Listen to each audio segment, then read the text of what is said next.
Hello everybody, welcome to the kitchen. We're not doing any cooking today, but we are dealing with some food. Got some green bean seeds here and some rocks. So over the past few months or so we've become interested in EMF and radiation and everything, kind of spurred on by 5G, which is a whole conversation in itself, but I found some interesting little experiments that people have done, and I wanted to do one of my own. So basically this is a test to see if certain stones or minerals or crystals will have a positive or negative effect on how something grows. And if it affects a bean seed, it's probably going to affect you as well. Because humans and animals, plants, everything living to some degree has some sort of electronic component to it.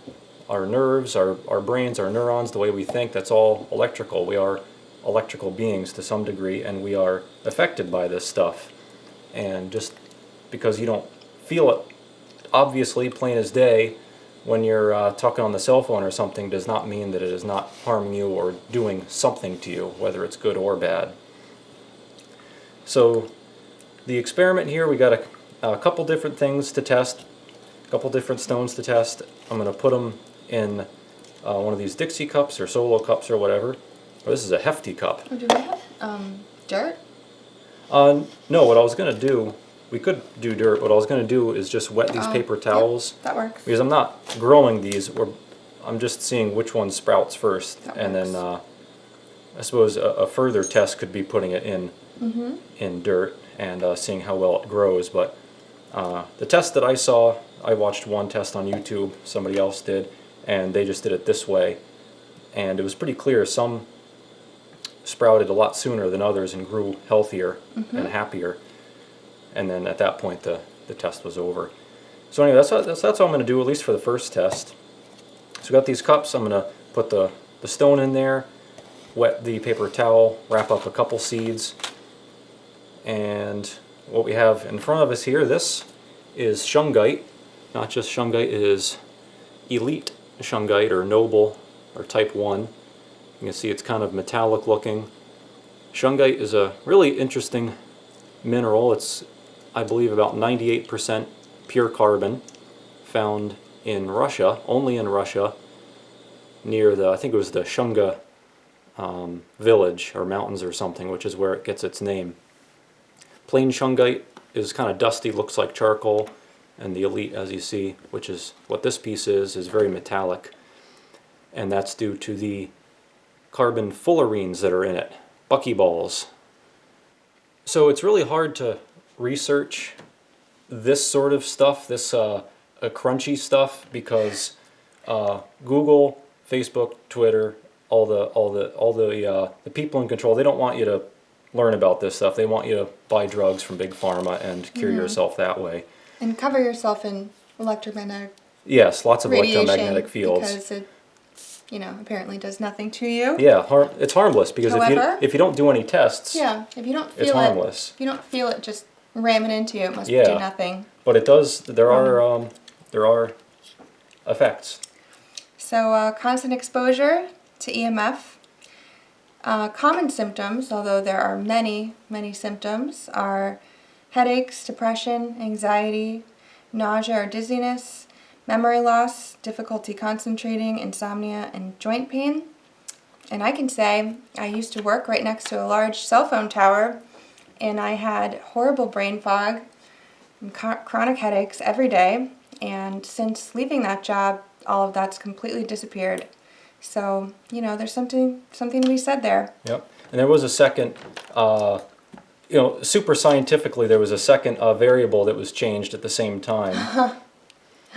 Right, so also the amalgam mercury fillings that some of you might have in your mouth, those actually amplify the EMF, amplifying those symptoms on top of releasing mercury fumes all the time, which straight into your mouth, poison you. And when I had them removed, the dentist took a battery tester up to my teeth. Oh, that's right. And they actually create a battery in your mouth from the acid that's in your saliva. So you're creating batteries in your teeth while amplifying EMF, all right next to your brain. So you can imagine what that might do to somebody over a long period of time. Yeah, and it's great. They say that mercury is dangerous, and there's no mercury in thermometers anymore. But let's shove a bunch of it in your mouth for the rest of your life. That's okay. Right. So anyway, so those are some symptoms of EMF exposure. It varies a lot. So I guess getting back to these stones. So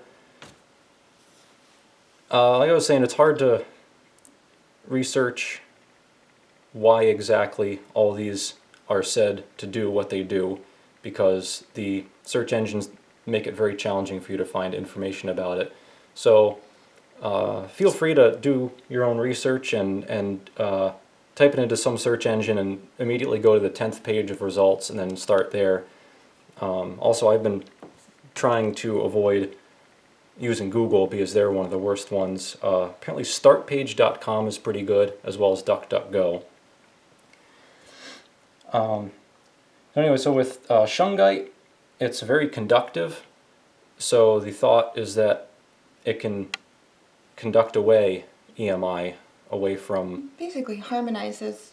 Yeah. I forget what the hertz is from a lot of electronics. It's around like 50...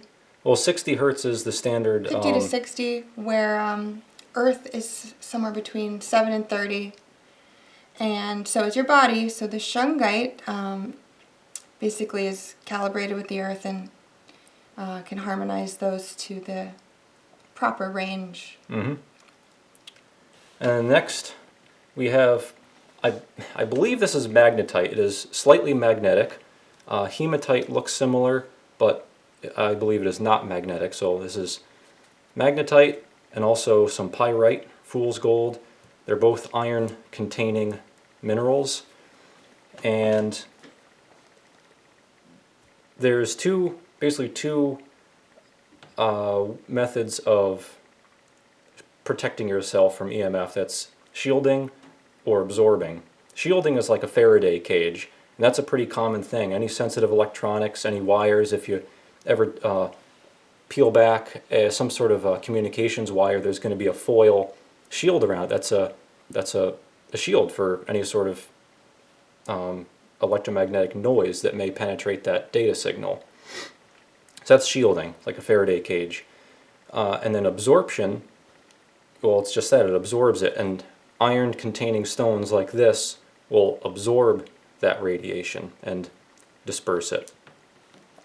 The last thing I have here is some quartz. Now, I originally thought this was another beneficial mineral that would help harmonize or dispel EMI or EMF, but in a little bit extra research, it actually is said to worsen it because it's a silicate, and they use this sort of stuff in electronics because it works well with what? With making electrons and amplifying, if anything. Yeah. It's like a conductor. It's a good conductor. Is that right? It's a semiconductor, I believe. So we think it'll make it worse. So I kept it in the experiment anyway because it may make it worse. So it'll be interesting to see. The last thing I have here is some aluminum foil. In addition to making hats with it, you can also potentially shield some green bean seeds. So let's try it out. Oh, and of course I'm going to have a control as well with just nothing. It's also interesting to note, I've said this a lot, more so with just my mechanical stuff, early technology, industrial revolution stuff and all. I've said, the old timers are smarter than we give them credit for. They were able to make stuff that I think today we would be hard pressed to do. Or you can go way back in time. Look at the pyramids. Like it would be impossible to make that nowadays, I think. Or you go to Cool Spring Power Museum and take a look at that 600 horsepower snow. I think that will be quite a challenging feat for any company to make today. So what I'm getting at with that is a lot of these stones, and a lot of others too, that we haven't talked about were valued by ancient people for having certain healing properties or therapeutic properties, and now it's all just dismissed as pseudoscience and quackery and everything, because that makes you buy more pharmaceuticals. But again, these people, you know, they survive for thousands of years. They knew what they were doing to some degree. Maybe they didn't have smartphones, but you know, they were able to live. So it's just something interesting to keep in mind.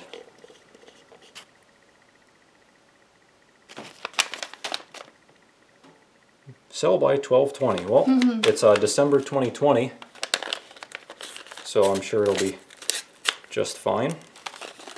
Alright, here they are, all nestled nice and cozy around the router.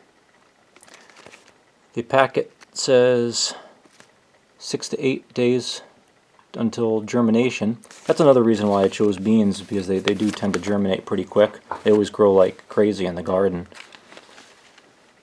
So check back in a few days and we'll see how it goes.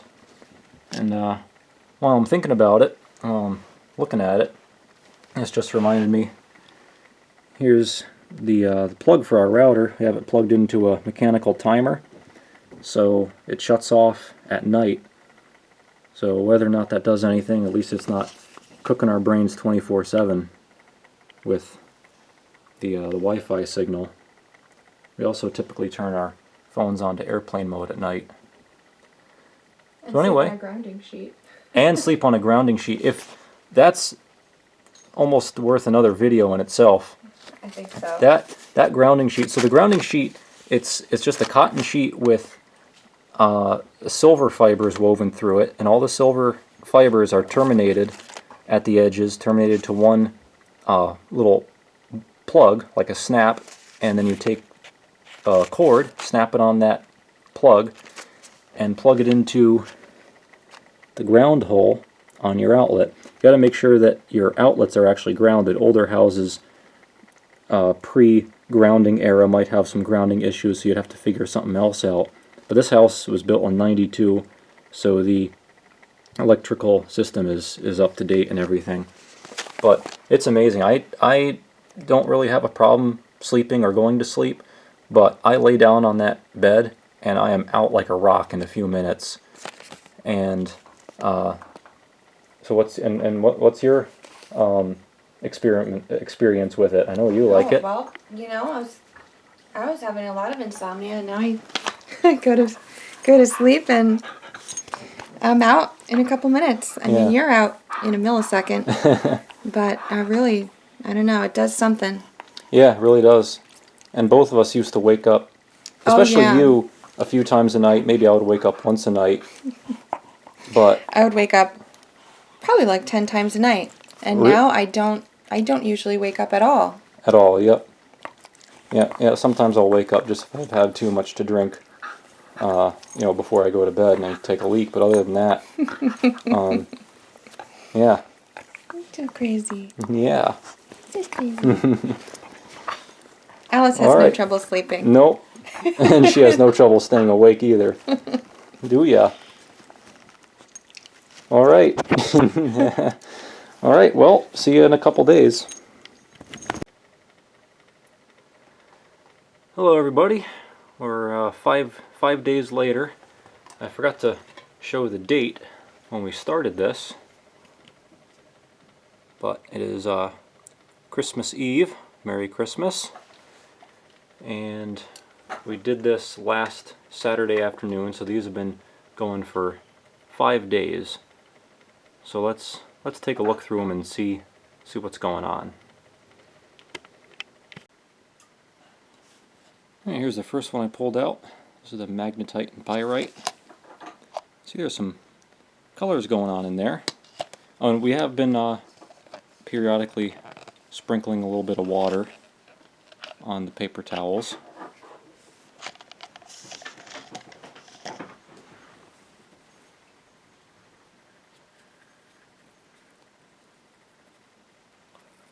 Look at that. Oh wow, all 5. Whoops. Oh boy, one went under the couch. So all 5 have sprouted. We got Alice checking it out there. This one is interesting. I don't know. It's a little black or brown looking. I don't know if that's discoloration from maybe the iron and the magnetite, or maybe that's just what it does. But look at that. All 5 have sprouted. Here's the control. So this has nothing in it. Just the seeds.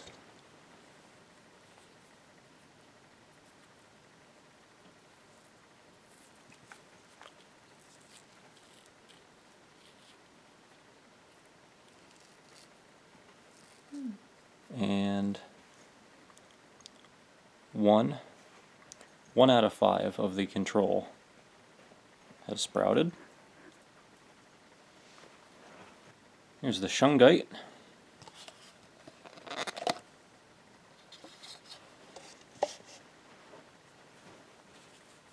Looks a little dry. Yeah, this is a little bit dry. Let's see. Looks like 4.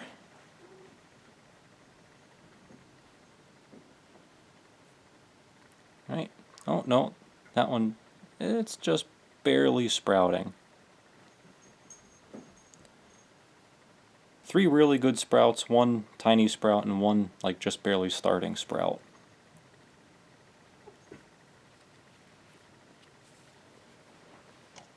So here's the quartz. So again, this one apparently is supposed to be worse than just regular nothing.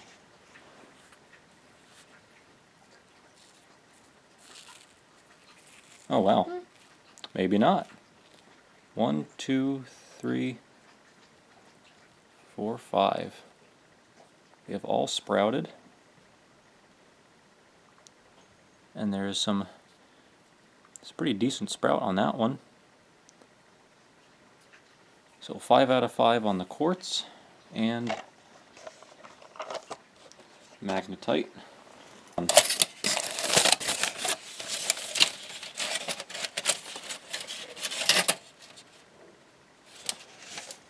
This one's actually pretty wet. I guess maybe having the foil over the top a little bit definitely kept some more moisture in. None of them. Interesting. 0.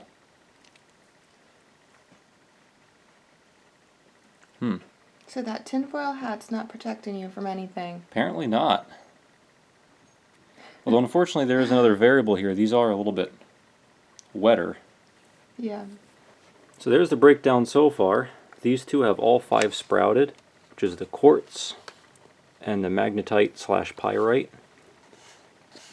4 have sprouted in the shungite, 1 in the control, and 0 in the foil, which I was kind of surprised about. So we'll let this go for another couple days and see how it goes. Okay, we're back again. Yeah, I slacked a little bit. It is December 30th. I wanted to check this just a day or two after the first time I checked it, but what can you do? Anyway, our aluminum foils first. Let's take a look.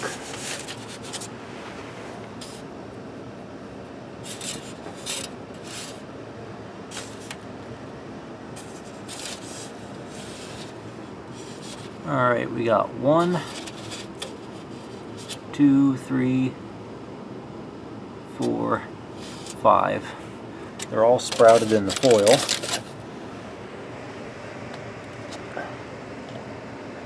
Magnetite pyrite. I believe these were already all sprouted.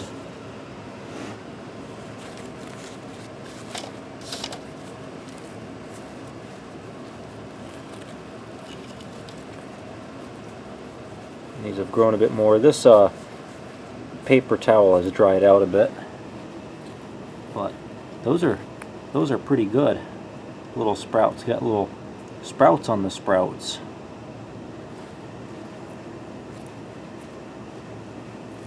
All 5 are sprouted and also sprouting out. So I'd say this is a little better than just the foil.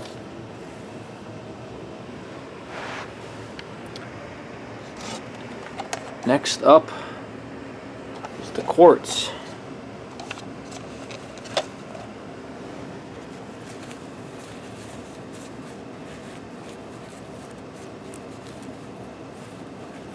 These are all sprouted.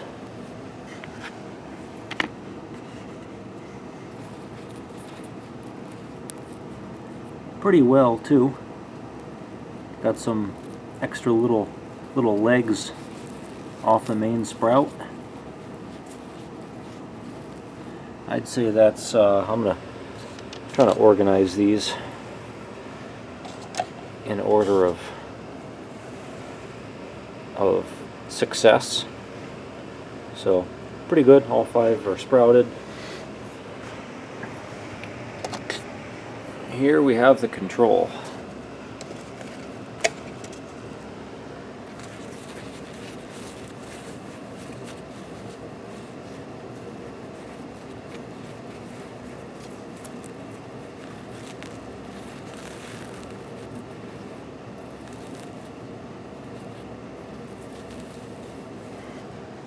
Let's see.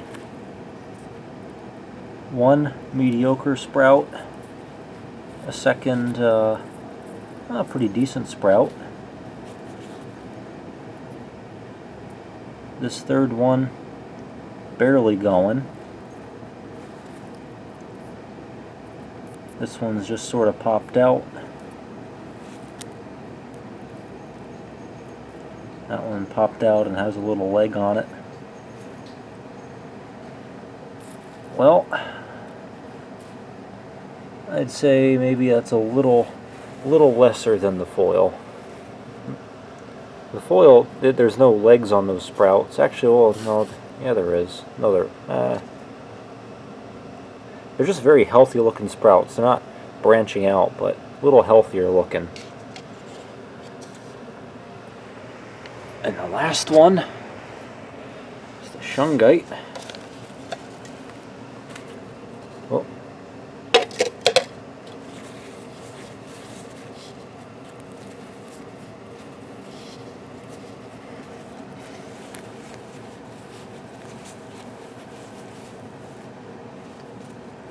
Let's see, this is kind of a small seed. Whoops.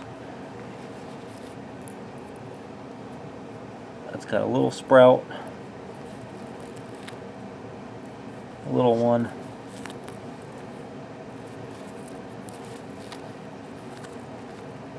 Doing this one-handed is a little bit of a challenge. It's a little sprout, but it's got a little leg on it, and a little sprout on the sprout. That one's kind of okay. This one's kind of okay. Let's see, where should this one go? I don't know, I'd say it's somewhere on the bottom end, this shungite. I'd say looking at the control, I'd say it's kind of close to the control, a little bit better. So I'll move this over.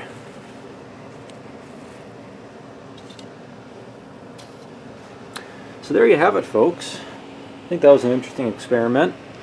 If you want me to try something different or something extra, or maybe pay a little more attention to it, do a daily check rather than every couple days and then forget about it until after Christmas. But here's the general lineup from worst to best. You got the control, shungite, the tinfoil hat, the quartz, and the magnetite and pyrite. So that's it, everybody. Thanks for watching. Hope you found this interesting. I did too. I would kind of like to try this again with some sort of variation. I don't know what. If you have an idea or a desire to see something, leave a comment down below. And oh, we have the inspector here. What do you think, Alice? Camera shy. So, like I said, leave a comment down below if you have a thought or idea for another experiment. And hit the like button and the subscribe button and all that. Keep up to date with what's going on here. That's it. Thanks for watching. And as always, come on back for more.